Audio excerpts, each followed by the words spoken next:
अध्याय 7। नया रविवार। अगला रविवार आया तो उसने आंखें खुलते ही फोन नहीं उठाया। वो कुछ देर चुपचाप लेटा रहा। खिड़की से आती धूप दीवार पर फैल रही थी। कमरे में वही मेज थी, वही कुर्सी, वही किताबें, वही फाइलें। पर इस बार शांति खाली नहीं लग रही थी। वो वैसी थी जैसे सुबह की चाय से पहले घर कुछ क्षण सांस लेता है।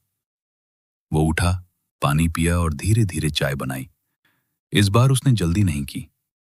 चाय बनाते समय उसे मां की रसोई याद आई, पर उसने स्वाद की नकल करने की कोशिश नहीं की। अब उसे समझ आ गया था कि हर घर की चाय का अपना स्वभाव होता है। शहर वाले कमरे की चाय भी अब कम पराई लग रही थी। मेज पर नीला स्कूल बैग रखा था। उसके पास पुरानी कहानियों वाला लिफाफा, कॉपी और पिताजी की संभाल कर रखी पन्नियां थीं। उसने सब कुछ साथ देखा। इतने दिनों में पहली बार उसे लगा कि ये चीजें अतीत की गठरी नहीं, आगे जाने का सामान है। उसने कॉपी खोली और पिछले पन्ने पढ़े। गुमशुदा रविवार, पुरानी गली, निखिल, नीला बैग, घर की चाय, पिताजी की चुप्पी। सब अलग अलग घटनाएं नहीं रहीं। वे एक ही रास्ते के पड़ाव बन गए थे। उसने नया पन्ना खोला और ऊपर लिखा, नया रविवार। फिर पेन कुछ देर उंगलियों में रुका रहा। वो सोच रहा था, नया रविवार कैसा होगा? क्या वो पुराने रविवार की नकल होगा? वही गली, वही लोग, वही खेल, वही आवाजें? नहीं। पुरानी चीजों को हूबहू वापस लाने की जिद अक्सर उन्हें बोझ बना देती है। उनसे रोशनी ली जा सकती है, आकार नहीं। उसने तय किया कि रविवार को वो खाली नहीं छोड़ेगा, पर उसे ठूंस कर भरेगा भी नहीं। उसमें थोड़ा घर होगा, थोड़ा लिखना, थोड़ा चलना, थोड़ा किसी अपने से बात करना, और थोड़ा ऐसा समय जिसमें कोई उपयोगिता ना हो। तभी निखिल का संदेश आया, लेखक जी आज रविवार है, प्रगति रिपोर्ट भेजो। उसने चाय की तस्वीर भेजी और लिखा, पहले चाय फिर कहानी। निखिल का उत्तर आया, चाय में भावना होनी चाहिए, रंग नहीं। वो हंस पड़ा। कुछ देर बाद उसने मां को फोन किया। मां ने उठाते ही पूछा, आज इतना सुबह? उसने कहा, बस ऐसे ही, चाय बना रहा था। मां ने पूछा, ठीक बनी? उसने जवाब दिया, अब ठीक बनने लगी है, पर आपकी वाली नहीं। मां की आवाज में खुशी घुल गई।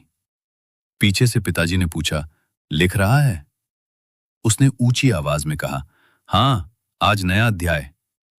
पिताजी ने बस इतना कहा, अच्छा। पहले ये अच्छा छोटा लगता था, आज उसमें जगह थी।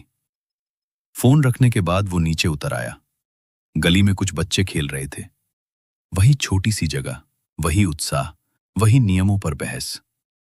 एक लड़का बल्लेबाजी छोड़ना नहीं चाहता था। दूसरा चिल्ला रहा था कि वो साफ आउट है। गेंद उसके पास आकर रुकी। एक बच्चे ने कहा, अंकल गेंद। उसने गेंद उठाई। बच्चे उसे देख रहे थे। शायद उन्हें लगा कि वो गेंद फेंक कर चला जाएगा, पर वो वहीं खड़ा रहा। उसने पूछा, कितने खिलाड़ी कम है? बच्चे एक दूसरे को देखने लगे। फिर एक बोला, एक।